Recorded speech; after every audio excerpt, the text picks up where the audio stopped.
Par. Ya. Entonces, el auxiliar 11 es un repaso de previo al control 2. em, pero eso sí, no agregué como trabajo y energía porque como que tuvimos mucho, como 3 auxiliares seguidos de trabajo y energía. Entonces, eh, eh, es mucho. O sea, hay mucho de trabajo y energía. Insisto, si tienen alguna duda con respecto a eso, no duden en preguntarme, ¿ya? Entonces, ahora es como vamos a repasar un poquito lo que es momentum, ¿ya? Bueno, la P1 es conservación de momentum, pero la quiero abordar un poquito más de manera vectorial, que sale más fácil, según yo, que hacerlo por componentes. La y pucha, son como preguntas típicas. La P1, P2 y P3 salieron en controles. La P2 es muy parecida a lo que estaba comentando hace poco sobre eh, que se puede conservar momentum, pero en este caso en la dirección horizontal no hay fuerzas externas, entonces como la conservación de momentum es como más intuitiva, más obvia. Y la P3 es es del control 3 del 2018, ¿ya? También, por así decirlo, échale un vistazo a ese problema. Una pregunta al control podría estar inspirado en esto, en la P3. Ya, entonces, partamos con la P1. Ya que no están diciendo, voy a sacar el lápiz, lo tengo conectado, sí. Y ahí es clásico, así como que ya advierto, el lápiz se queda pegado, me quedo hablando solo sin escribir, ya, es clásico. Nada que hacer. Ya, entonces, ¿qué nos dice la P1? Tenemos que una partícula colisiona a una segunda partícula de igual masa que está inicialmente en reposo. Ya, entonces, supongamos que esto es M y esto que estaba en reposo, rapidez cero. Si colisionan elásticamente sobre un plano horizontal libre de roce, determine el ángulo phi de salida de la partícula inicialmente en reposo si la primera partícula se desvía un ángulo teta con respecto a la vibración que traía antes de la colisión. Entonces nos están preguntando cuánto vale ese ángulo. Em, ya, entonces, no, hay que notar que no nos dan información de las masas, ni de la velocidad inicial, ni la velocidad final. Lo único que nos están dando es que tenemos un choque elástico, colisionan elásticamente, ya, filo, colisionan elásticamente y, bueno, y salen con cierto ángulo. Nos piden determinar cuánto vale el ángulo phi en específico. Entonces, comencemos con eso. Ya, entonces la P1 es como un poquito más eh, de repaso recordatorio que implica un choque elástico. Entonces, ¿cuál es la situación? Tenemos una pelotita acá con una cierta velocidad, llamémosla, no sé, velocidad inicial, y que ambas masitas tienen masa m. Esto es netamente como son variables que no nos están dando, pero que necesitamos para trabajar. ¿Y qué es lo que pasa después? Cuando transcurre el tiempo, una pelotita sale acá con, llamémosla, velocidad uno final, y otra pelotita sale hacia acá con velocidad 2 final. Y acá se define el ángulo teta y acá se define el ángulo phi. Entonces, ¿qué nos decían? Bueno, que tenemos un choque elástico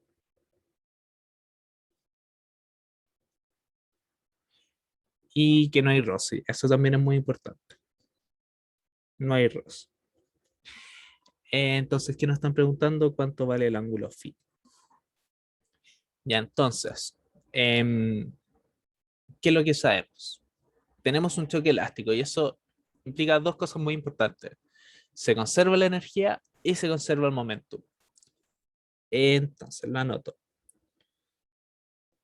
Como tenemos choque elástico,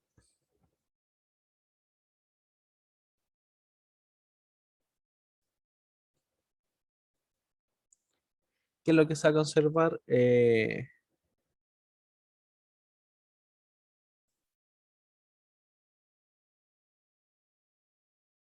energía y el momento. Y ahí el momento. Em, ya, entonces, comencemos con la conservación de momentum. ¿Qué es lo que nos está diciendo?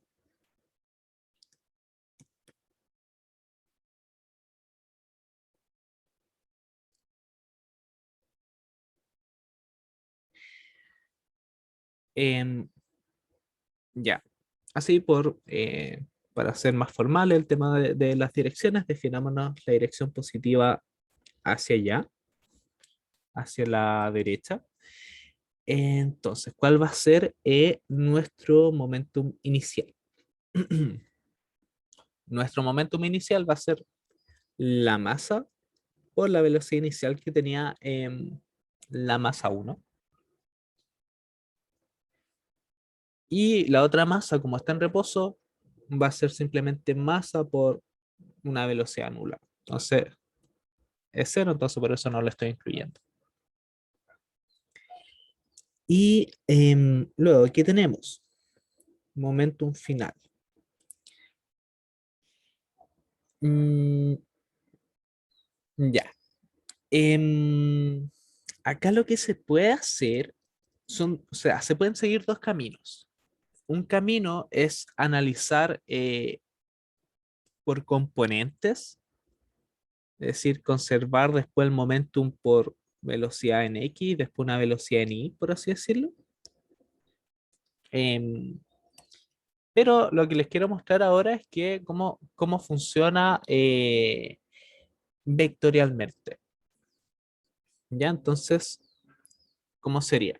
Voy a anotar simplemente la masa por la velocidad uno final, V2 final. Y esto como vector. Ya estoy viendo el chat. Si hubiera roce, ¿qué se conservaría? O sea, en el momento de impacto se conserva la energía y el momentum que traía la primera partícula. Y después, cuando se separan, debido al roce, esta energía se va a perder y el momentum va a comenzar a crecer porque las partículas van a comenzar a parar. Pero en el momento de choque, es como si no nos importara que hubiera roce. En el momento de choque, en este caso, un choque elástico, se conserva un momentum y energía que traían en el instante, en el momento que chocaron. ¿Sí? ¿Se entiende? Maca. Ya, entonces, em, ¿qué es lo que tenemos? ¿Qué es lo que estoy diciendo? Que el momentum inicial, estoy considerando esta situación, y después estoy considerando el momentum final cuando ya las partículas van así. Uno final,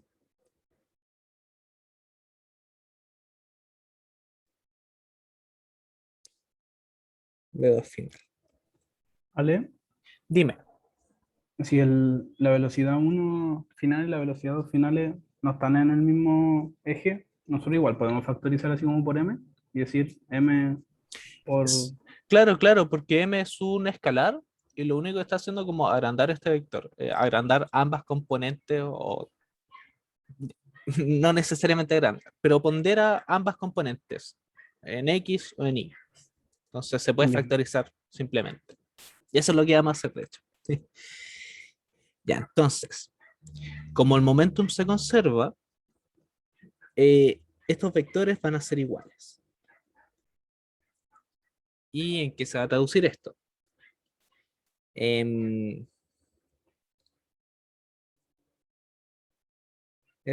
Vamos a hacer exactamente lo que adelantó su compañero.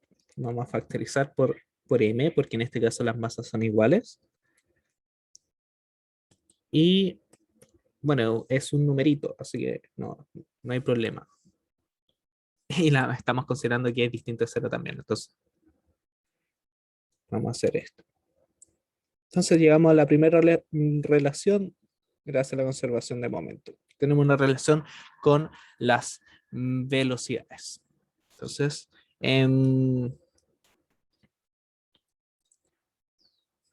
a esta expresión la voy a llamar 1. Ya, entonces, ya tenemos una información que nos entrega la conservación de momentum. Veamos qué pasa con la conservación de energía. Sí, que es como lo estándar cuando uno tiene esto, que es primero analiza el momentum, o sea, analiza momentum, analiza energía y juntamos informaciones. Eso es lo que vamos a hacer.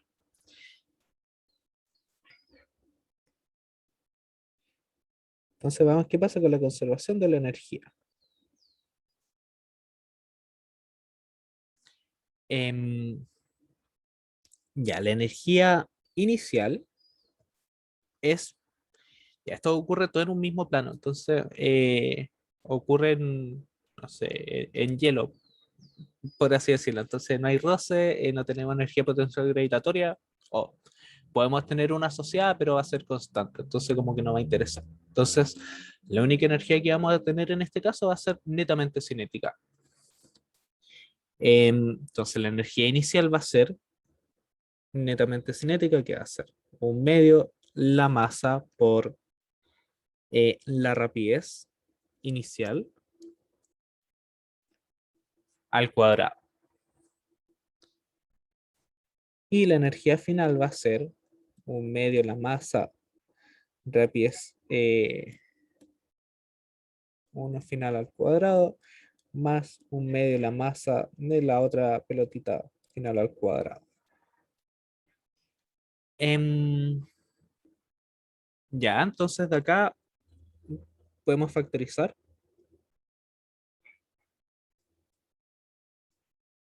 De 2 final al cuadrado. Y como la energía se conserva, que lo que vamos a tener es, ya así un poquito más rápido, el 1 medio por la masa se van a simplificar. Así que nos va a quedar esta relación. Y esta igualdad la voy a llamar 2.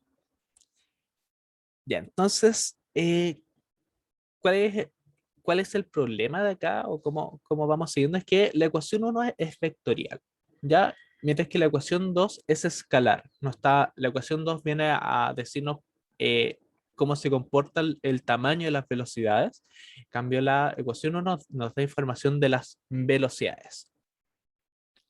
Entonces, ¿qué es lo que vamos a hacer? Es notar lo siguiente.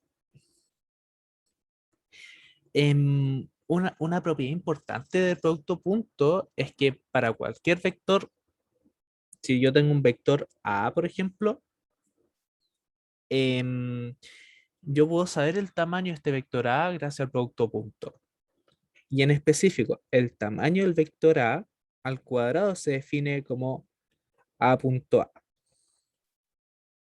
¿Sí? Y así un ejemplo para que quede como esto más claro, por qué se cumple esto, es que, no sé, consideremos por ejemplo el vector A 2x tongo más 3y tongo, no sé, este sería el vector, así, este sería el vector A, x tongo, siendo que esto vale 2 y esto vale 3. Si yo hago A punto A, el producto punto del mismo vector por sí mismo, ¿qué es lo que voy a tener? Que sería 2x tongo más 3y tongo.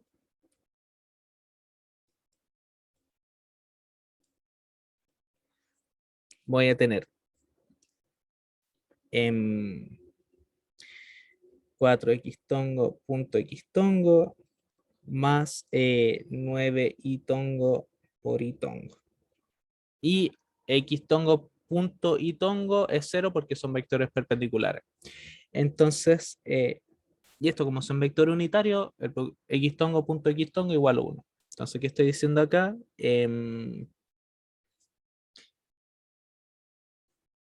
Que esto 4 más, me da 13, ¿cierto?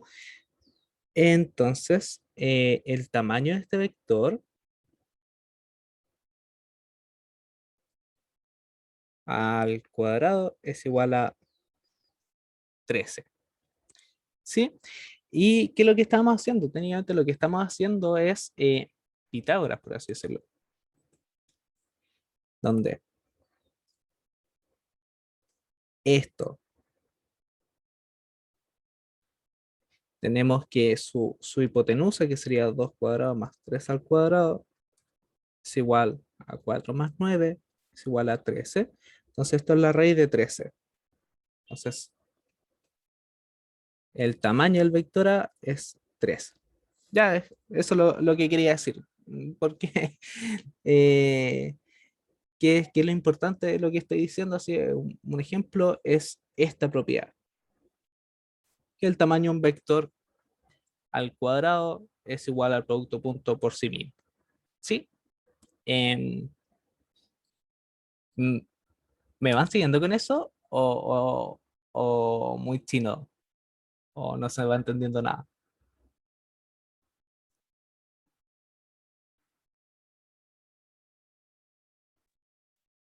2 y 3 fueron valores que les asignaste nomás, ¿no? Sí, es a modo de ejemplo, un vector cualquiera. Ah, ya, entonces Es sí. para que se entienda la idea. Ya, bacán. Entonces, mm, ¿qué es lo que vamos a hacer? Notemos que la ecuación 2 me está dando de nuevo información sobre el tamaño de los vectores. Entonces, llevemos esto para que también me dé información de los vectores. Entonces, ¿qué es lo que vamos a hacer? Vamos a hacer eh, el vector b sub i punto b sub i. Veamos qué es lo que nos va a dar. O tenía antes lo que se está haciendo es como elevemos al cuadrado esta expresión. Pero los vectores no se pueden elevar al cuadrado. ¿Y cómo se hace? Usando esta relación. A eso quiero llegar. Entonces, de la ecuación 1 la voy a volver a anotar para que esté a mano.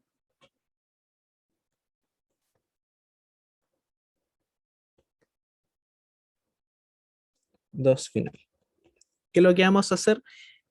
Entre comillas, elevemos al cuadrado. Entre comillas, insisto, porque uno no puede elevar al cuadrado los vectores. Ya, entonces, este vector al cuadrado, como que habíamos dicho, que era bi punto bi, lo puedo expresar como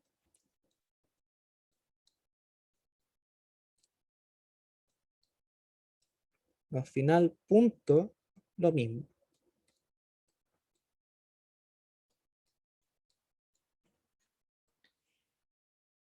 ¿Ya? Entonces, recordemos que el producto punto se comporta súper bien, conmuta, distribuye, es como un producto usual. Entonces, ¿qué es lo que vamos a tener? Que esto al cuadrado es igual a, voy a anotar todo el producto para que vaya quedando todo claro.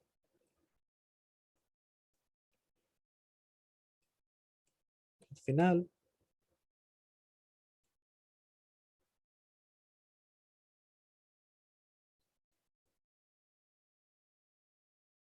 al final.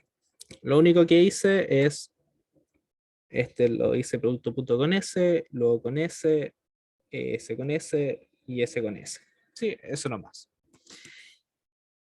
Em, ya, entonces, notemos que, ¿qué tenemos acá por definición? Voy a anotar con rojo. Este vector 1 final punto B1 final es el tamaño del vector 1 final. Entonces, al cuadrado.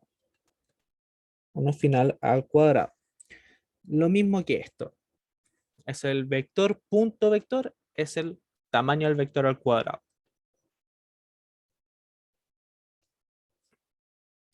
Y esto de acá Bueno, el producto punto es conmutativo, así que lo podemos reescribir a simplemente B2 final. Entonces, ¿qué es lo que estamos teniendo? Uno cuadrado es igual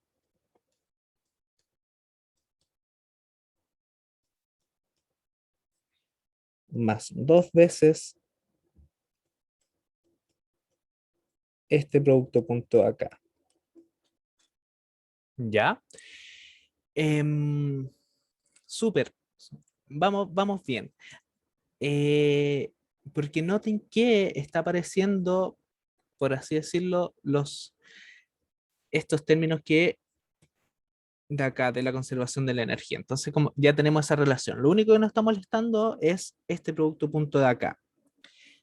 Pero recordemos la definición del producto punto, que recordamos que si tenemos un vector A punto B, la definición es el tamaño de A, el tamaño de B por el coseno del ángulo que separa ambos vectores, suponiendo que son vectores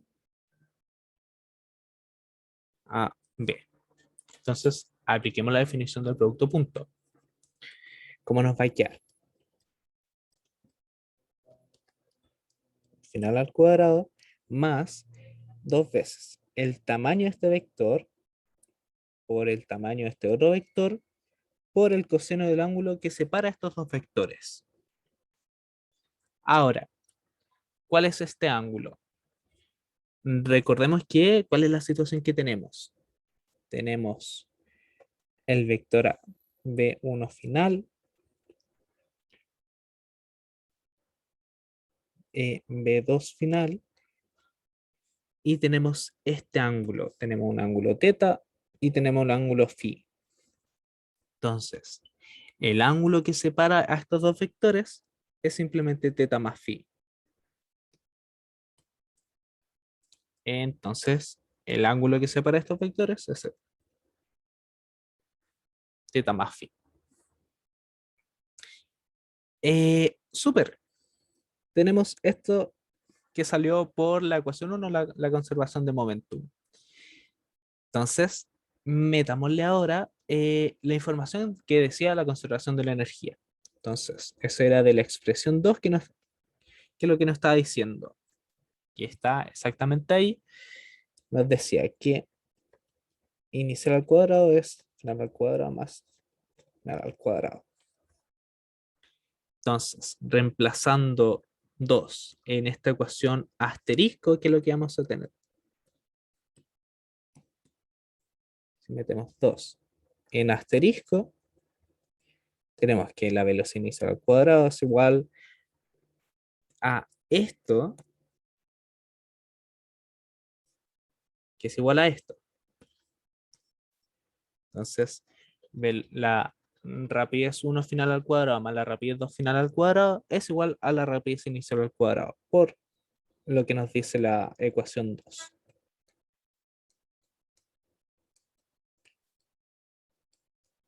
Teta más phi. Estos se me van. ¿Y qué es lo que llegó?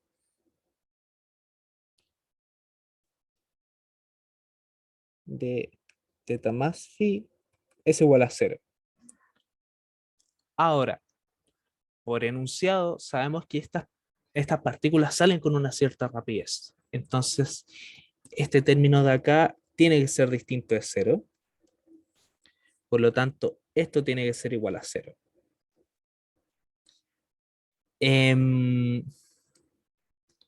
Ya, pero cuando el coseno de un ángulo es 0, hay que recordar que el coseno de 90 grados es igual a 0. Tenemos más soluciones, eso se sabe por dentro del cálculo, pero no tiene sentido preguntarse como cuánto vale 270 en este caso, por ejemplo. No podemos resumir siempre a los 90 grados. Entonces, ¿qué es lo que estoy diciendo acá? Que simplemente que teta más phi tienen que sumar 90 grados. Y, bueno, están preguntando phi. Por lo tanto, phi es igual a 90 grados menos teta.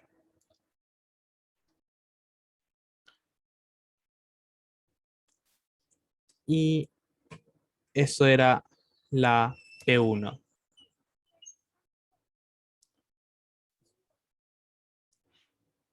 Em, eso, eso les quería mostrar con respecto a la conservación como de...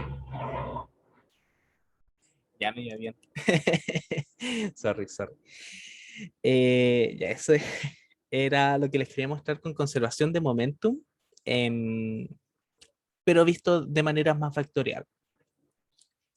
Lo otro, lo que les había comentado es que podrían haber perfectamente conservado el momentum a través de los ejes, es decir, se conserva el momentum en la dirección horizontal y la dirección vertical, pero siento que es un camino más largo.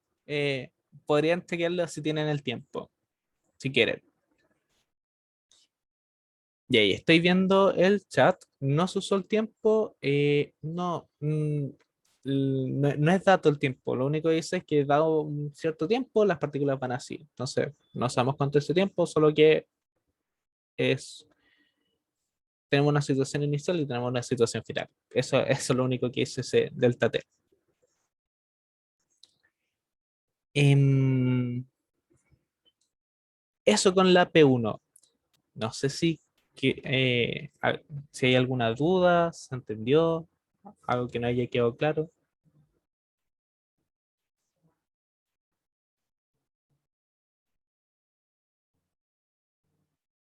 ¿No? Ya, así rápidamente, quizás como lo nuevo, lo distinto era considerar que el tamaño de un vector al cuadrado es igual al vector punto el mismo vector. Y con eso había que jugar igual que siempre, conservando momento y conservando energía, dado que tenemos choque elástico. Ya, entonces, si no hay más dudas, veamos los otros problemas. Em, tenemos la P2 y la P3. Eh, voy a comenzar con la P3, como que es un problema más típico de control. Eh, entonces, veamos eso. Denme 5 segundos que quiero juntar la puerta.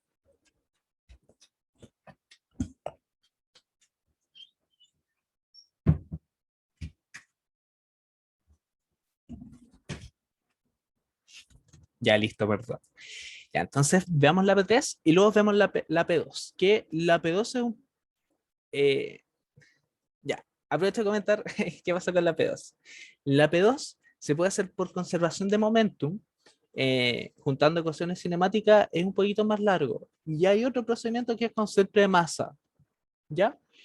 Em, entonces quiero hacer ambas cosas con la P2, pero como a nivel de control no se parece mucho a los problemas que se van a evaluar. Entonces veamos un poquito, o sea, veamos la P3 por ese motivo. Em, ya insisto, la P3 del control 3 del 2018, por si quieren echarle un vistazo. Ya, entonces, ¿qué nos están diciendo? Tenemos una argolla de masa M1 que se mueve con rapidez V0 y V0 es desconocida. Em, entonces, eso es importante. Que se adhiere una argolla de masa M2 unida a un bloque de masa M mayúscula mediante un resorte constante elástica K y largo natural L0. Inicialmente la argolla M2 está en reposo y el resorte se encuentra en su posición vertical y en su largo natural. Eso también es muy importante. El bloque descansa sobre una superficie horizontal rugosa. A consecuencia de la colisión, las argollas continúan moviéndose juntas hasta detenerse cuando el resorte forma un ángulo θ con la vertical. Entonces, también acá hay algo importante, que debido a la colisión, después se van moviendo juntas. Y eso nos quiere decir inmediatamente que hay un choque inelástico, pero no cualquier choque inelástico, sino que choque perfectamente inelástico. Entonces, toda esta información nos piden determinar cuánto vale la rapidez cero, que es desconocida. Em, ya, y después la parte B nos preguntan cuánto tiene que leer el roce estático mu para que el bloque M no resbale durante el movimiento de las argollas. Entonces, em, ¿qué es lo que se va a hacer en la parte A? O sea, básicamente, o que vamos a considerar durante todo el problema, es que la masa M mayúscula, esta masa, no se mueve, está quieta debido al roce. Em, ya, entonces partamos con la P3.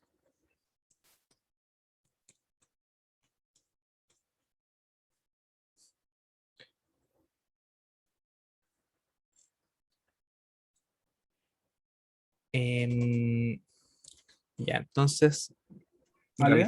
dime. Nosotros asumimos que la masa está quieta y tenemos que poner así como supondremos que la masa está quieta, o se puede trabajar directamente sin poner nada. em, Tienen que, o sea, en este caso hay que asumir que la masa está quieta, porque si la masa no estuviera quieta, se estaría moviendo y el resorte afectaría el largo del resorte, lo que implicaría que llegue un poco más lejos y no están como los datos necesarios, o sea, no están todos los datos para saber qué es lo que está pasando si la masa, el bloque M estuviera moviéndose. Ya, Entonces, en este caso es como vamos a considerar que M está quieto todo el tiempo. Y después por la parte B, como que nos dicen, calcule el coeficiente mu para que el bloque M no resbale, básicamente. Entonces, como que eso nos está diciendo el bloque M no se está moviendo. ya, gracias. Aquí, entonces tenemos nuestro bloque M, este resorte ata una argolla de masa M2 y acá viene una argolla M1 con una cierta velocidad V0 que no conocemos. Em, ya que hay roce y lo importante acá también es que este resorte inicialmente está en su largo natural, es decir, que es como si no estuviera, no está aplicando fuerza ni en términos de la energía, por lo mismo. Ya, y después, bueno, un bosquejo en la situación final que sale en el enunciado, que después ambas argollas van juntas, M1 más M2, y consideremos que van a una cierta velocidad. No, esto no. Ya, porque nos dicen que se forma un ángulo teta cuando este sistema se detiene. Ya, entonces ahí la velocidad va a ser nula. Ya, entonces, em, ¿cómo vamos a proceder? ¿Qué es lo que vamos a hacer? Ya, tenemos un choque que es perfectamente inelástico. Es decir, no podemos conservar la energía, pero sí se conserva el momentum. Entonces, choque totalmente inelástico, que implica que tenemos una conservación de momento.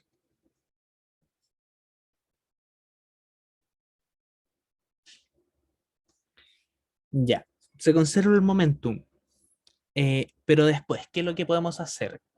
Hay que notar que, y dado que estamos considerando que el bloque M no se mueve, es decir, que o sea, podemos obviarlo, no se está moviendo, es como si estuviera apoyado del techo.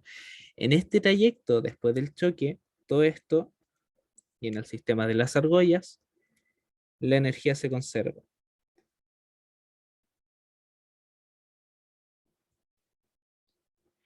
¿Ya? ¿Por qué podemos decir eso? Por dos motivos. O sea, porque ya sabemos que en el bloque M hay ROS actuando.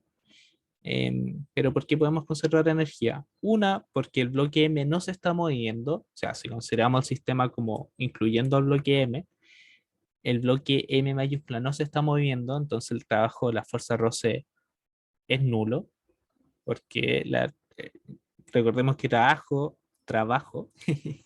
es fuerza roce punto desplazamiento, cuánto se movió, en este caso es cero. Entonces no se está perdiendo energía debido a ese roce. Vale, pero el resorte no se considera una fuerza externa. Em, s- o sea, se considera una fuerza externa al sistema de las argollas, pero eso no afecta a la energía. Va a tener una energía potencial elástica asociada.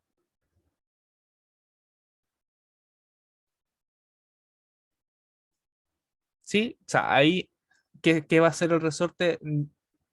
Ya, ok.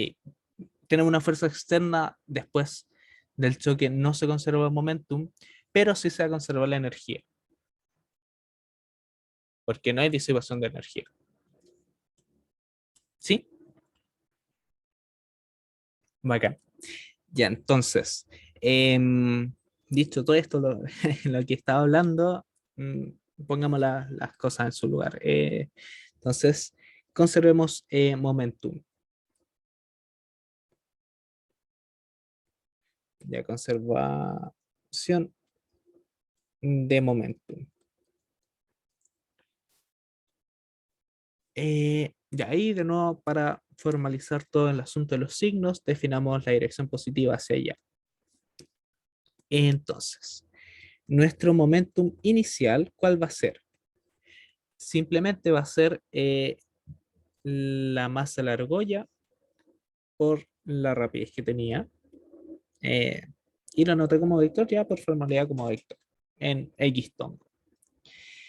¿Qué va a pasar con el momentum final? Estoy analizando, no estoy analizando este instante, yo voy a analizar justo en el momento de choque. Voy a cambiar el color, ya naranjo, justo en el instante de choque de las argollas. ¿Qué va a pasar en el instante de choque? Que vamos a tener eh, que ambas masas se unen y van a viajar con la misma velocidad porque tenemos un choque perfectamente inelástico.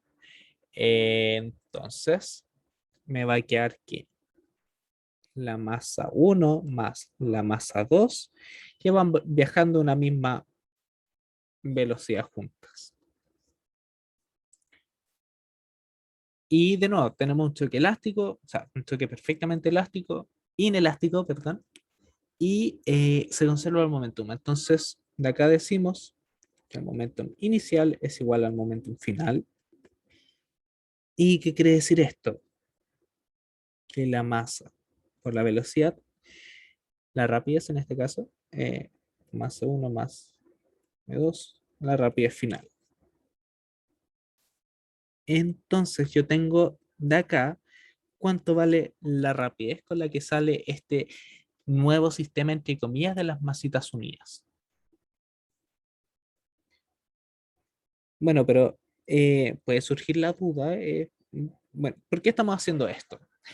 ¿Por qué queremos saber la rapidez final? Bueno, porque le estaba contando que tras el choque la energía se conserva, ¿sí? Y si queremos conservar la energía necesitamos saber cuánto es la cinética y después vamos a querer calcular cuánto vale la potencial elástica. Entonces, por eso necesitamos esta rapidez final. Entonces, súper, tenemos la rapidez final con la que sale este sistema. Entonces, eh, formalicemos, voy a colocar lo que le está diciendo, es que tras el choque,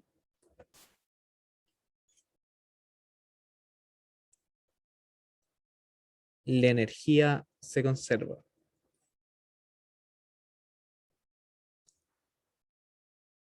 ¿Ya? Entonces, ¿qué es lo que vamos a hacer?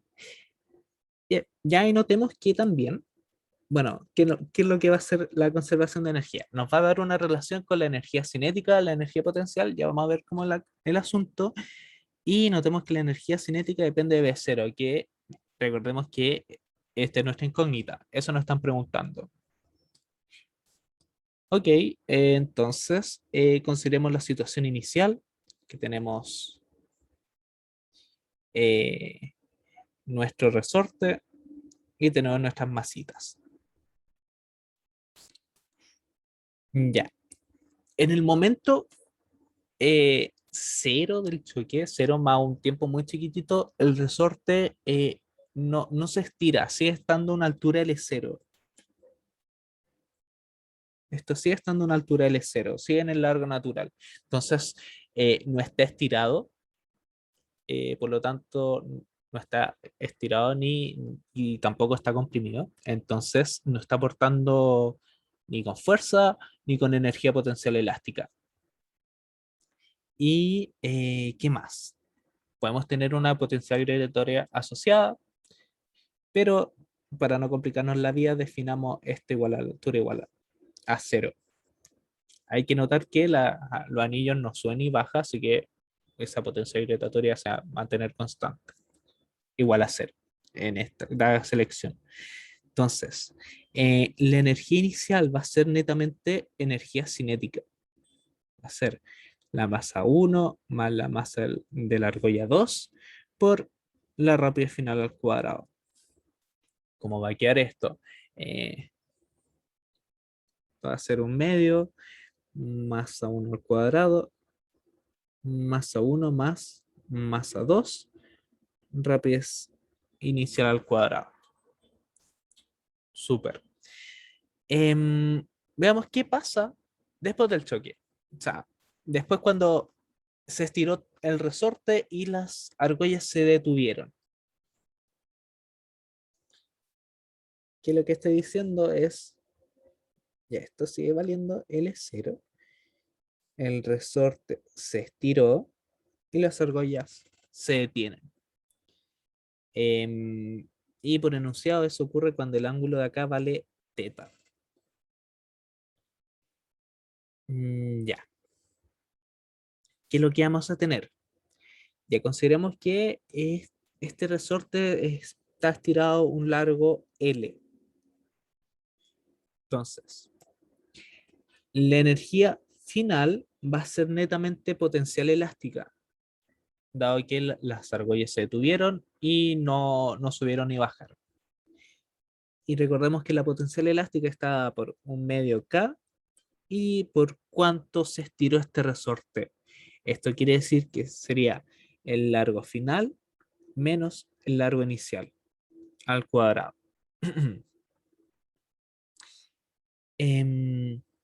Ya, nos falta determinar cuánto vale este largo final, cuánto vale L. Y eso lo podemos ver por geometría. Entonces,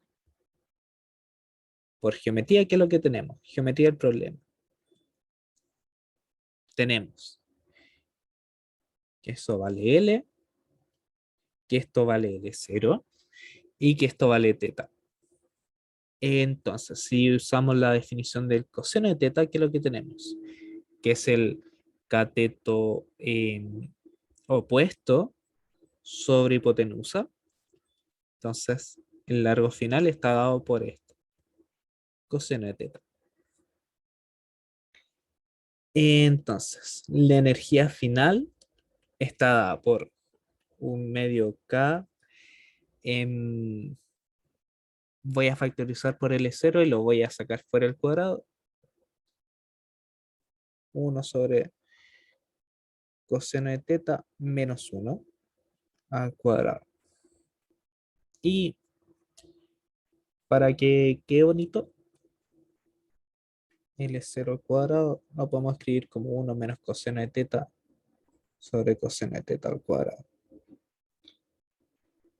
También se puede usar expresado como la secante, sí, pero como que uno deja, o sea, quizá en diferencial aparece más la secante, pero el proceso como que igual hace ruido. No sé, al menos a mí no me gusta ponerla. Súper. Entonces, lo que le estaba contando es que en este tramo la energía se conserva. Esto quiere decir que la energía inicial es igual a la energía final. Entonces, ¿qué es lo que vamos a tener?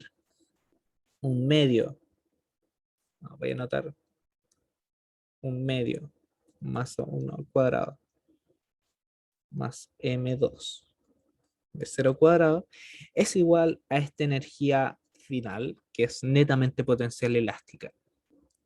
Un medio KL0 cuadrado por este término. 1 menos coseno de teta al cuadrado. Entonces, de acá, por lo tanto, ya podemos simplificar eso. Los un medio nos va a quedar que la rapidez va a ser la raíz de KL0 al cuadrado, M1 más M2, M1 al cuadrado por este término de acá. Coseno de teta al cuadrado. Y de acá se pueden sacar términos, se pueden hacer, pero sigue siendo una igualdad, así que con esto nos basta.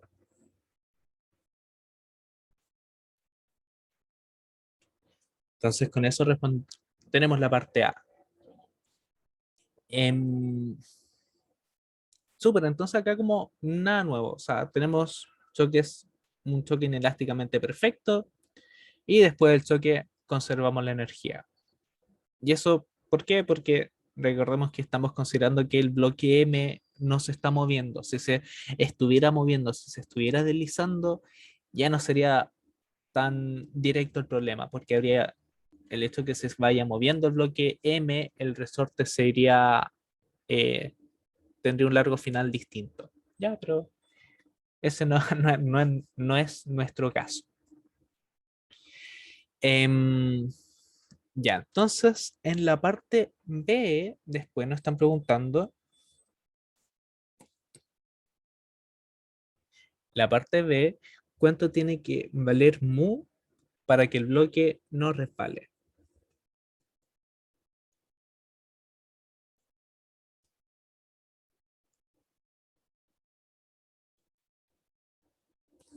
¿Ya?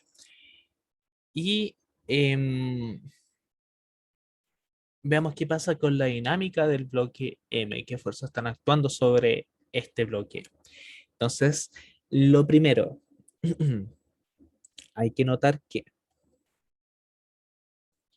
como el bloque M no se está moviendo, está actuando la fuerza de roce estática, no la cinética, está actuando netamente la roce estática. Entonces, como el bloque M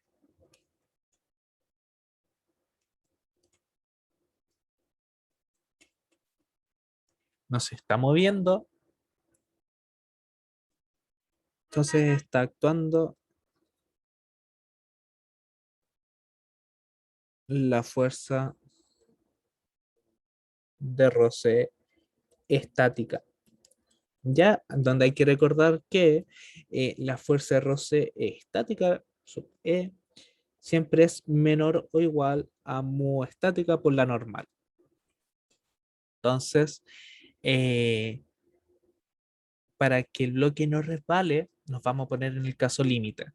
Ya, entonces vamos a considerar el caso límite. ¿Y cuál es este caso límite? Que tenemos exactamente la igualdad, mu por la normal. Ya, veamos cómo están actuando las fuerzas sobre este bloque. Entonces, si queremos hacer eso, inmediatamente realizamos un DCL. Entonces, ¿cuál va a ser el diagrama cuerpo libre del bloque? Va a ser el siguiente. ¿Qué fuerzas están actuando sobre el bloque? Bueno, el bloque está apoyado sobre una superficie, así que hay una normal asociada. Está actuando el peso. Tenemos el resorte, pero lo voy a comentar después. Y el roce. Ya, ¿qué es lo que quiere hacer? Eh, no, ya voy a, voy a anotar primero la fuerza del resorte.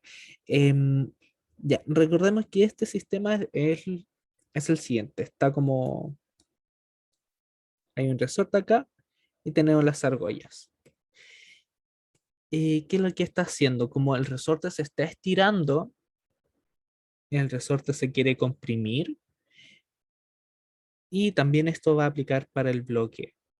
El resorte se va a querer comprimir y estará empujando hacia allá, por así decirlo. Entonces, vamos a tener la fuerza del resorte. Le voy a llamar fuerza elástica para no confundir con fuerza rosa. Hacia allá. Ahora, debido a este resorte, debido a la fuerza elástica, noten que el bloque se quiere comenzar a mover hacia la derecha. En específico porque hay una fuerza hacia allá. Entonces, lo único que viene a sujetar a este bloque va a ser la fuerza roce. Por lo tanto, la fuerza roce estática va a estar apuntando hacia allá.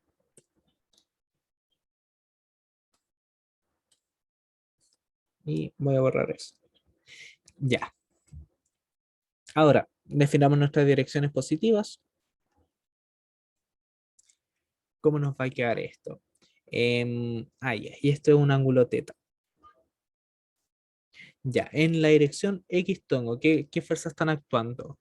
Tenemos una componente de la fuerza elástica por seno de teta, menos de la fuerza rosa que está actuando en la dirección negativa. Y como esta cosa no se está moviendo, no está acelerando en específico, va a ser igual a cero. Masa por aceleración nula, masa por cero es cero.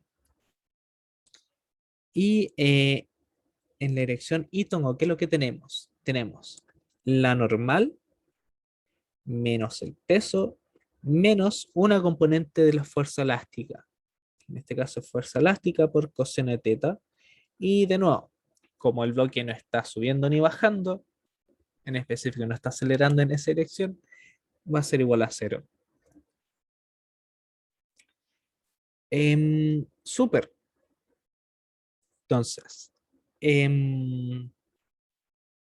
tenemos que, estamos considerando el caso límite, esto quiere decir que la fuerza roce es mu por la normal, pero por la igualdad que tenemos en itongo, la normal, podemos despejar la normal, eso quiere decir, nos va a quedar mg más la fuerza del resorte coseno de teta. ¿Ya? Em, pero nosotros podemos encontrar cuánto vale esta fuerza elástica. Hay que recordar que, voy a anotar acá que la fuerza elástica es igual a K por la constante elástica por cuánto se está estirando este resorte.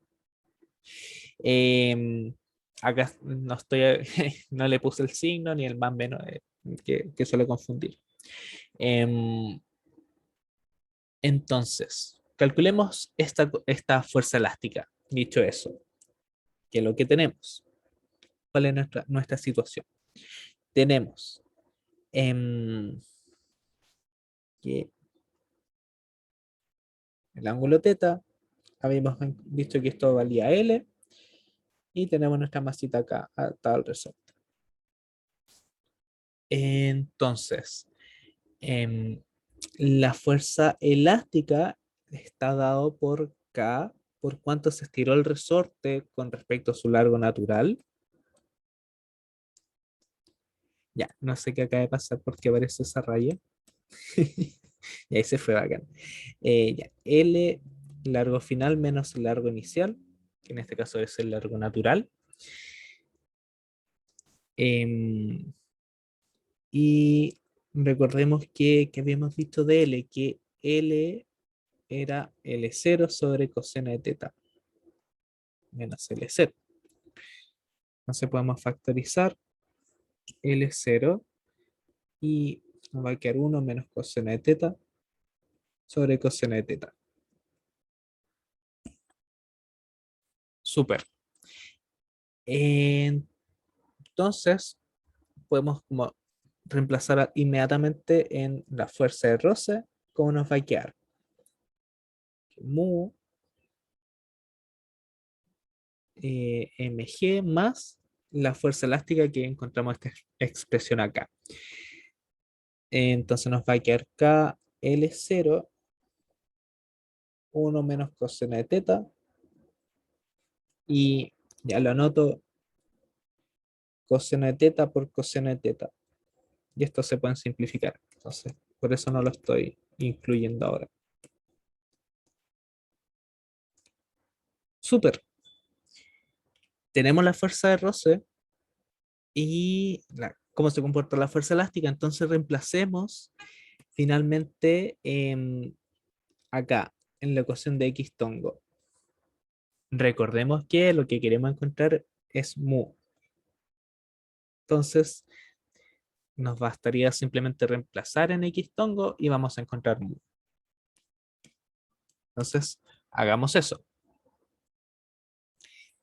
Lo voy a anotar mejor.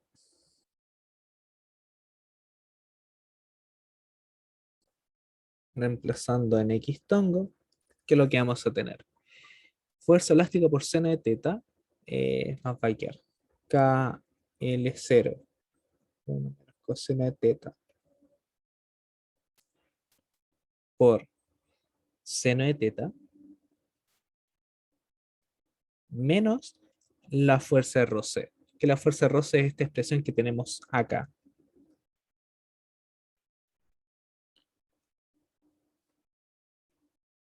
Uno menos coseno de teta. Y esto es igual a 0. Y por lo tanto, de acá podemos despejar inmediatamente cuánto vale el coeficiente de roce. Por lo tanto, el coeficiente de roce va a ser KL0, 1 menos coseno de teta, seno de teta,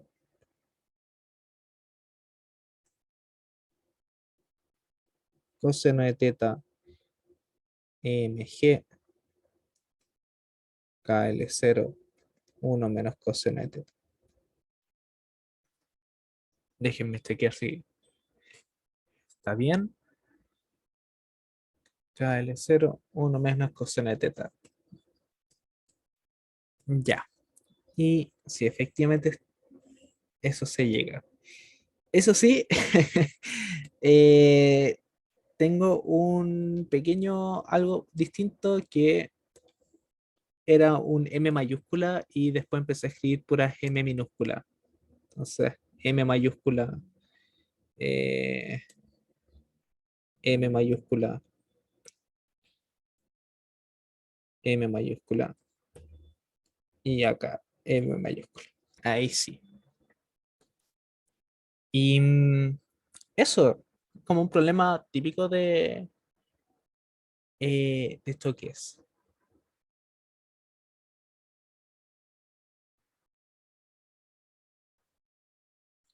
Ah, ya toda la razón también. Ya estoy viendo el chat. Yo lo diferenciaba porque los otros eran M1 y M2.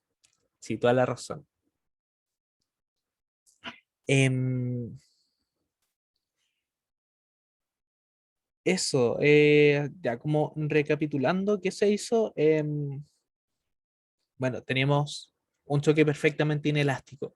En un choque perfectamente inelástico, que lo único que se conserva es el momentum. ¿Y por qué no se conserva la energía en un choque perfectamente inelástico? Porque los cuerpos se deforman o pueden liberar calor. Entonces la energía no se conserva en esos casos. Entonces, ¿qué es lo que hicimos?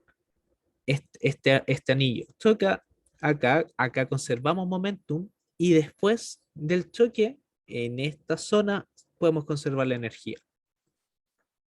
O sea, conservando momentum, conservando energía, llegamos a cuánto era la rapidez inicial y después nos preguntaban qué pasaba con el bloque mu para que nos resbalara. Entonces lo único que hicimos se hizo fue analizar la dinámica del problema con un diagrama cuerpo libre y nos pusimos en el caso límite, en donde es el caso límite en donde todavía está actuando la fuerza de roce estática. Y dicho eso, encontramos cuánto valía el coeficiente de roce. Eso, no sé si quedó alguna duda con respecto a la P3, que es como un problema típico de choques perfectamente inelásticos.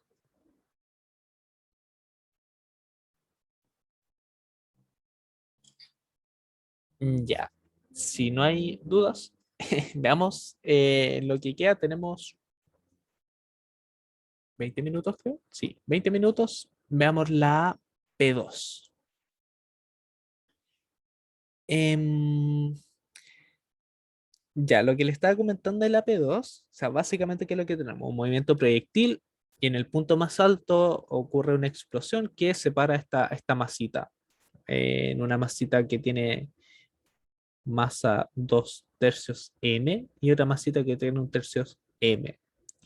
La masita más ligera de un tercio m llega a una distancia L y nos están preguntando cuánto vale la distancia L cursiva, la que llega que es más pesado, el 2 tercios m, que es el que tiene más masa. Y aquí le estaba comentando este problema. Bueno, aquí hay dos caminos. O sea, se puede conservar momentum, aplicar ecuaciones cinemáticas y se puede usar centro de masa. Ya entonces, lo que quiero hacer en estos 20 minutitos es mostrarles como los dos caminos y que efectivamente se llega a lo mismo, pero que un camino es mucho más largo que otro. Ya, entonces, eh, realicemos la P2. De ahí volví. P2.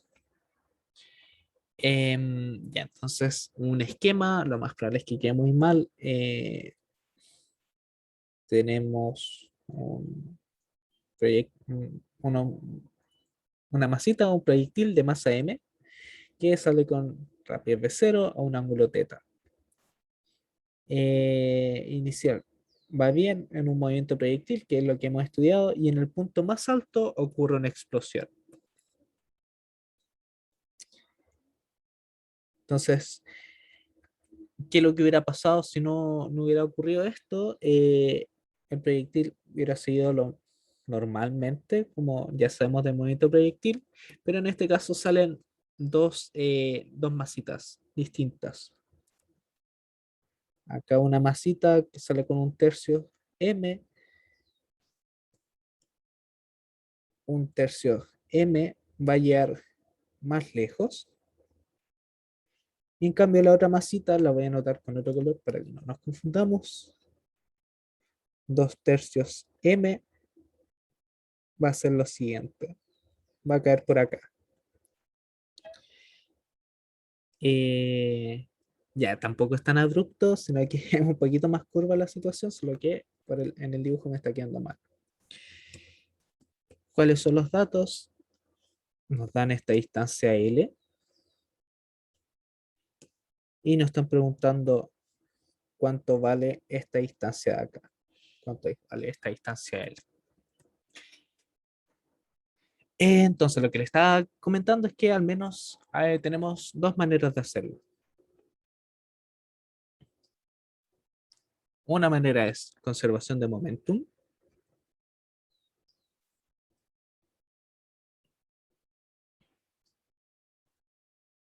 Y si usamos conservación de momentum, vamos a también que aplicar ecuaciones cinemáticas. Y la otra también es por qué pasa con analizando el centro de masa. ¿Ya? También vamos a utilizar ecuaciones cinemáticas. Entonces, ya, recordemos un poquito de cinemática porque cuáles eran las expresiones. Entonces, eh, recordemos dos expresiones al menos, que este proyectil de masa m llega a su movimiento parabólico normal y en el punto más alto recién explota. Entonces, llamemos esto el tiempo que transcurre, el tiempo de subida, y que lo hace, la posición que llega va a ser el x de subida. esta distancia horizontal, a eso me refiero. Entonces, recordemos fácilmente, o sea, recordemos cómo se deducían estas cosas, el tiempo de subida, ¿qué tiene que cumplir? Que la velocidad en el tiempo de subida, la velocidad vertical, tiene que ser cero, y esto era la velocidad inicial menos g por el tiempo de subida. Entonces el tiempo de subida es igual a v0 sin teta sobre g. Y este x de subida, que es una distancia horizontal,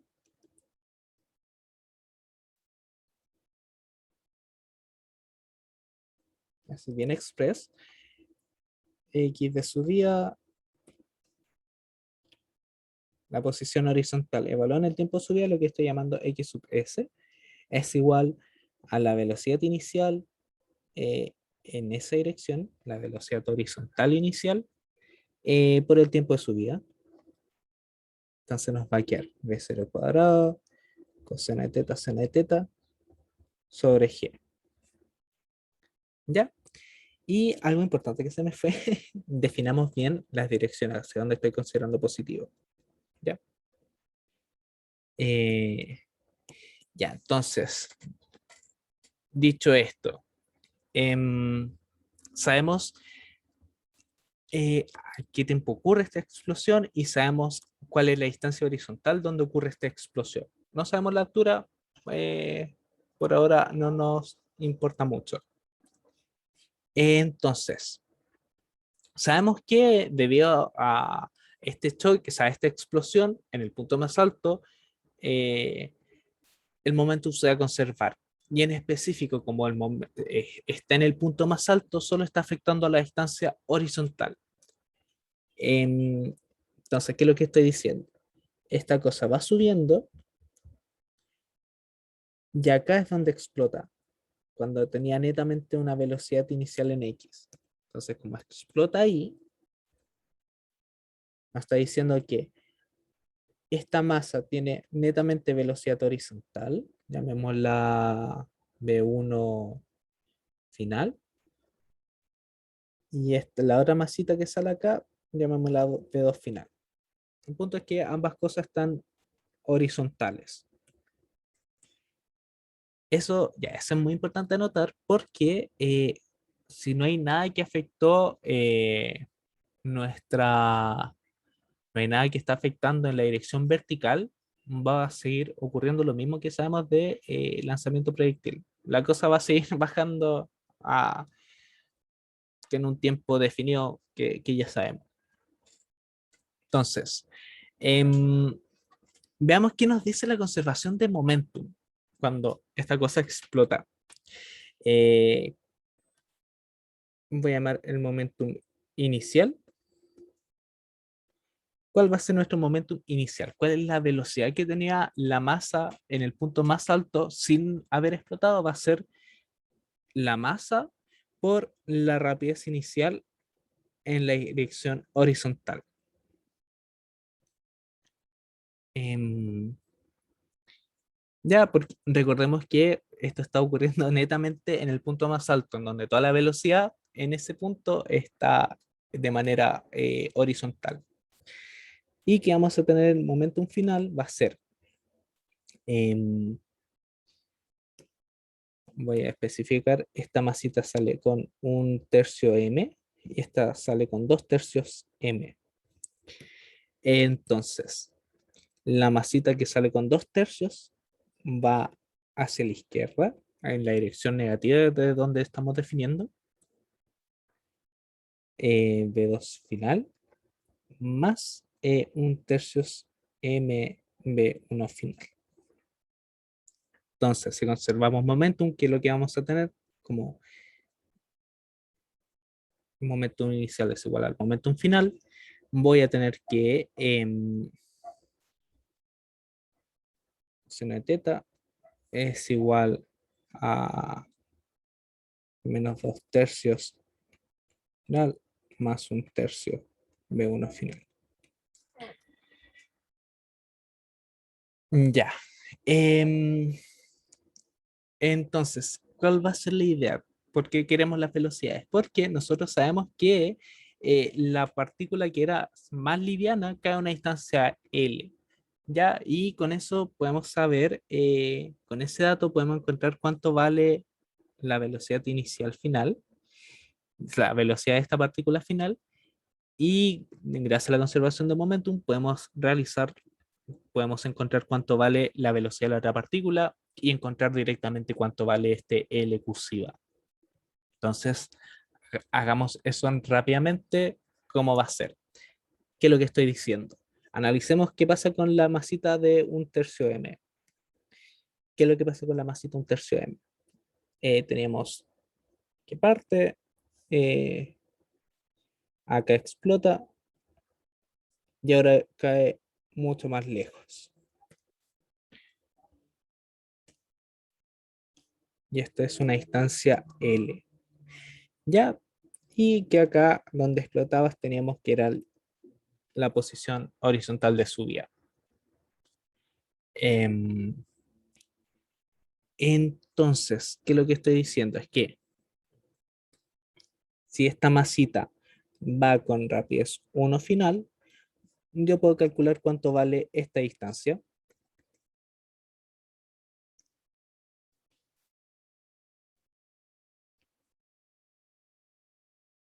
Entonces, ¿por qué estoy haciendo esto? Por lo siguiente, porque la distancia D que recorre ahora es L menos la posición de donde explotó. Y la posición donde explotó la tenemos expresado en puros datos, que son estos. Y recordemos que en un movimiento, en un lanzamiento proyectil, en este caso, vamos a tener en el eje horizontal, no hay una fuerza que se está aplicando, entonces eh, va a ser constante durante el tiempo. ¿Cómo nos va a quedar? Nos va a quedar em, la velocidad 1 final por el tiempo de bajada. ¿Cuánto tiempo tarda en bajar? Pero como la explosión solamente afectó en la dirección horizontal, el tiempo de bajada va a ser igual al tiempo de subida. ¿Sí? Entonces, zona final por el tiempo de subida, que también lo temen. Entonces, de acá que lo que tenemos, así como ya rápidamente, es lo siguiente, es que 1 final es igual XS sobre el tiempo de subida, y reemplacemos. Va a quedar G B0 seno de teta L menos este corcho acá, seno de teta sobre G. Y GL B0 seno de teta menos, y acá se puede simplificar todavía, menos B0 en coseno de teta. Súper. Tenemos, tenemos B1 final, que viene a ser esto. Entonces podemos encontrar B2 final y podemos hacer la misma historia que hicimos para esta partícula, pero que nos dé la información de lo que pasó en este lado, que eso es lo que queremos. A todo esto, ¿me van siguiendo? ¿Voy muy rápido? ¿No se va entendiendo? ¿O no?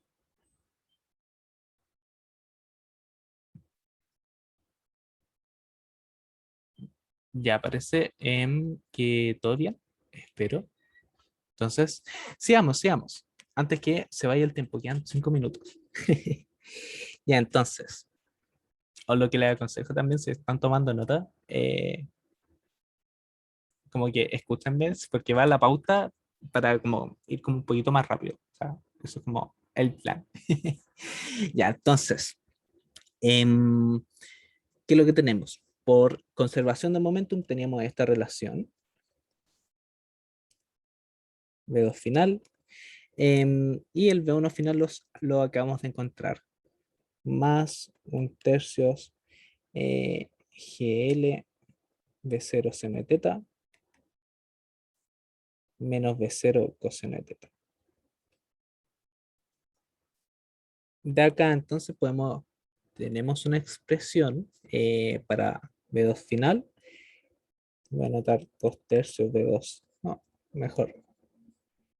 B2 final es igual a 3/2 1/3 GL B0 seno de teta menos seno coseno de teta menos ya 3 B0 coseno de teta. Lo único que estoy haciendo es multiplicar por 1. Va a quedar entonces acá GL2 B0 seno de teta 3, 4 menos 2 B0 coseno de teta. Déjenme checar que voy bien. Sí. Entonces, teniendo esto, tenemos ahora la rapidez de la segunda partícula, gracias a la conservación de momento. Entonces, realicemos el mismo juego. ¿Cuál va a ser el juego de ahora? Que la partícula 2 explota este proyectil y de acá sale la partícula 2/3 m que va a caer a esta distancia. Entonces, ¿cuál va a ser el juego ahora? Es que sabemos cuánto vale esta posición, nos están preguntando por L, y nosotros podemos determinar cuánto vale esta distancia. Entonces, notemos que esta distancia B, que es igual a la posición de la explosión menos L, es igual a la velocidad horizontal por el tiempo de bajada, pero el tiempo de bajada corresponde también al tiempo de subida. Entonces nos va a quedar B2 final por el tiempo de subida. O el tiempo de subida que es igual al tiempo de bajada, lo voy a anotar acá. Tiempo de bajada. Entonces, de acá inmediatamente tenemos que L es igual a esta posición de la explosión menos B2 final por tiempo de subida. Y bueno, reemplacemos nomás. ¿Cómo nos va a quedar? Tiempo de subida es, ya acá va a quedar B0 cuadrado coseno de teta seno de teta sobre G menos esta velocidad final que encontramos por el tiempo de subida.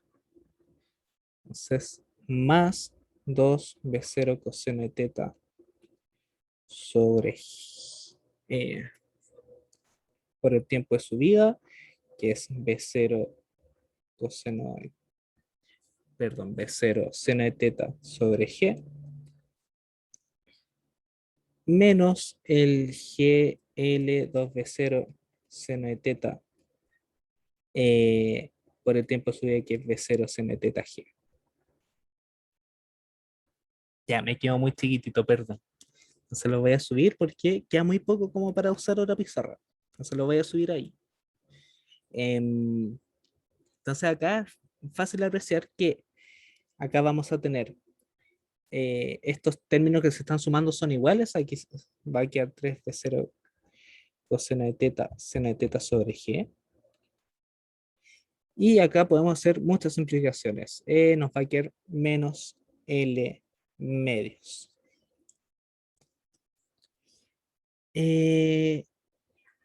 No voy a encerrar todo. Entonces, lo que nos están preguntando era eso.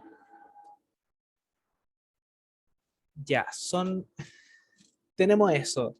Y eso es lo que nos estaban preguntando. Entonces respondimos técnicamente la pregunta. Pero noten que fue igual, había que hacer como hartas cosas. ¿Ya? Pregunta. Son las 4. Quiero ver cómo se hacía este problema con centro de masa, que es como muy express. ¿Se animan o no? Ya, estoy viendo en el chat.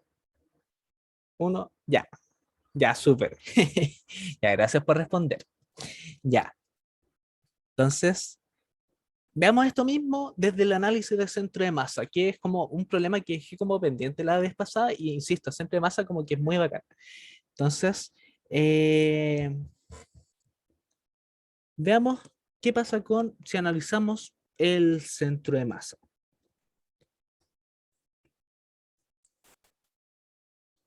El centro de masa. Eh, ya, entonces, ¿cuál es la idea? Es que la idea es la siguiente. Tenemos nuestra partícula que mm, va inicialmente en una parábola, explota. Acá le voy a poner color para notar que explotó. Pero ¿qué es lo que va a pasar? Esta explosión es netamente una fuerza interna. Entonces, eh, al centro de masa no le afectan fuerzas internas. Va a estar netamente dominada por fuerzas externas, que en este caso es la gravedad. Entonces, la cinemática que va a tener el centro de masa va a ser el mismo movimiento parabólico de toda la vida. Entonces, ¿qué es lo que va a pasar? Que el centro de masa va a seguir con esta trayectoria que es la parábola que esperamos, mientras que las otras partículas, ¿qué van a hacer? La otra partícula cae más lejos y la otra partícula cae por acá. Entonces, ¿qué es lo que estoy diciendo? Que ya originalmente el centro de masa es la misma partícula. Cuando explota, el centro de masa no siente esta explosión y sigue cayendo usualmente. Mientras que las otras partículas, eh, una va por acá y la otra por acá, y después caen a una cierta distancia horizontal.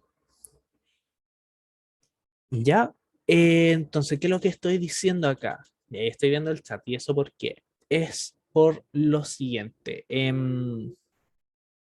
Hay que recordar que la aceleración del centro de masa siente solamente las fuerzas externas y la explosión en este caso viene a ser una fuerza interna del sistema.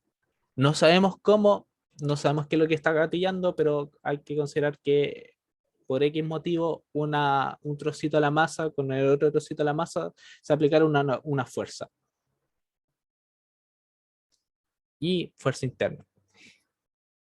Básicamente las explosiones que quieren decir físicamente que es una fuerza interna al sistema.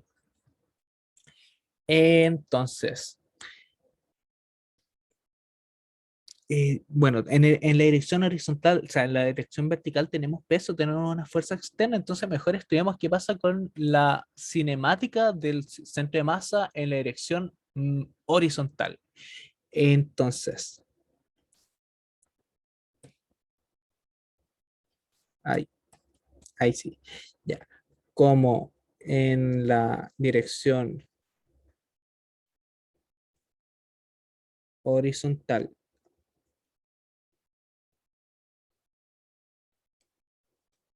no actúan fuerzas externas, es decir, solamente fuerzas internas. ¿Qué es lo que pasa? Que lo que vieron con la profe es que la aceleración del centro de masa siente de nuevo netamente las fuerzas externas. Como no hay fuerzas externas en la dirección horizontal, esto va a ser cero. ¿Qué pasa si tenemos una aceleración cero? Vamos a tener que la velocidad eh, en la dirección horizontal del centro de masa va a ser constante. Y inicialmente el centro de masa tenía una rapidez, es la rapidez con la que sale esta cosa, la rapidez horizontal. Entonces esto va a ser V0 coseno de teta. Entonces, súper. ¿Qué más sabemos? Que por cinemática, el tiempo de vuelo es 2 veces el tiempo de subida. Lo que queremos es saber a qué distancia el centro de masa cayó. Entonces, tiempo de vuelo es 2 veces el tiempo de subida, entonces la posición de la distancia horizontal recorrida en este tiempo de vuelo, eh, en específico cuando cayó, estoy refiriendo a ese punto, corresponde a la velocidad que tenía por el tiempo de vuelo. Y esta es V0 coseno de teta por 2 veces el tiempo de subida, pero el tiempo de subida lo tenemos de la parte anterior, que lo calculamos rápidamente, que es V0 seno de teta sobre G. Entonces nos va a quedar D2, V0 cuadrado, seno de teta, coseno de teta sobre G, que es el alcance horizontal, que es la ecuación que vimos en cinemática como hace harto rato ya. Súper, tenemos una expresión para el centro de masa. Ahora apliquemos la definición del centro de masa. Recordemos qué significa la posición del centro de masa horizontal. Corresponde a la distancia, voy a anotar con verde. Esta masita cae a una distancia L, que tiene un medio, perdón, un tercio M. En cambio, esta otra masita cae a una distancia L, que tiene 2/3 M. Entonces, por definición de centro de masa, ¿qué es lo que tenemos? Es la masa por la distancia más la masa por la distancia, L, dividido en la masa total, 2/3 M más M, 1/3 M, perdón. Súper. ¿Qué es lo que tenemos acá? Que 1/3 L más 2/3 L es igual a este cocho que tenemos acá. 2 B0 cuadrado, seno de teta, coseno de teta sobre G. Y bueno, de acá podemos despejar inmediatamente cuánto vale L. Entonces, el L cursiva va a ser 3 B0 cuadrado, seno de teta, coseno de teta sobre G, menos L medios. ¿Y qué es lo que pasó? Llegamos al mismo resultado. Mismo resultado. Pero claramente una manera era mucho más fácil que el otro. Acá nos tomó menos de media plana, tomando un poquito, analizando qué pasa con el centro de masa, y acá nos tomó una plana y, bueno, y Matac Express, que le apliqué turbo. Ya estoy viendo el chat. Esa es la distancia del centro de masa cuando estaba en el inicio. No, estoy analizando el centro de masa cuando ya los cuerpos tocaron el suelo, las distancias que ya cayeron.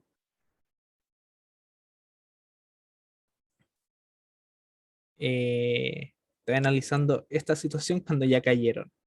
¿Y eso por qué? Porque no puedo decir porque no estoy comparando el centro de masa en el tiempo cero, en el inicio, es porque el centro de masa se ha ido moviendo. Inicialmente estaba acá, luego estaba acá, luego estaba acá, acá. Ay, no sé por qué está aquí. Inicialmente estaba acá, luego acá, luego acá, luego acá y luego acá. Y ahí se caen. Entonces, no puedo decir que la posición del centro de masa se mantuvo constante.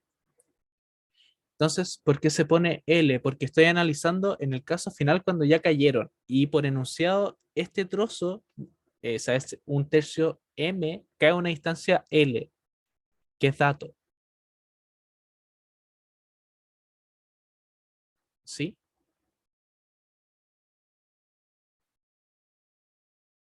Eh, L no es del inicio. Por enunciado, la partícula cae a una distancia L. Mm, A ver, voy a volver al enunciado para que se entienda mejor. Tenemos nuestras masitas Y después cuando esta se cayó, o sea, acá explotó, esta masita, un tercio M, cae a una distancia L. Pero inicialmente estaba en la posición 0. ¿Sí?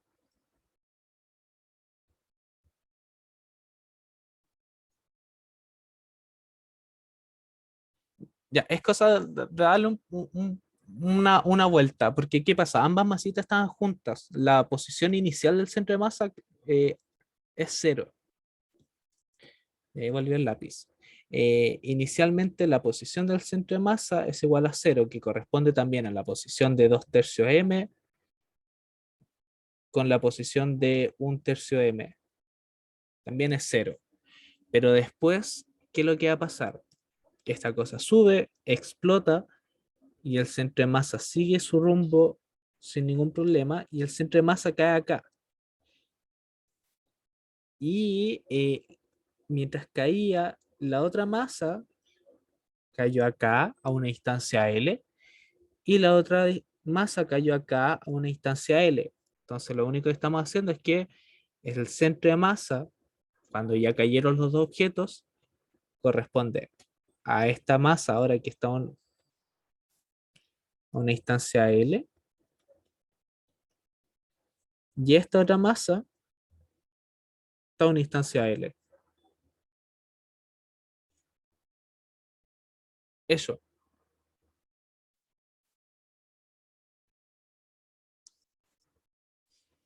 Y eso, lo bonito de la P2 era ver eso, que a veces los problemas, si se analizan con centro de masa, pueden salir muy rápido. Hay que argumentar bien por qué es lo que se puede hacer cuando conservar, o sea, qué es lo que va a pasar con el centro de masa, pero suelen salir más rápido. Así que eso. No sé si quedó alguna duda, alguna pregunta, algo que no haya quedado claro.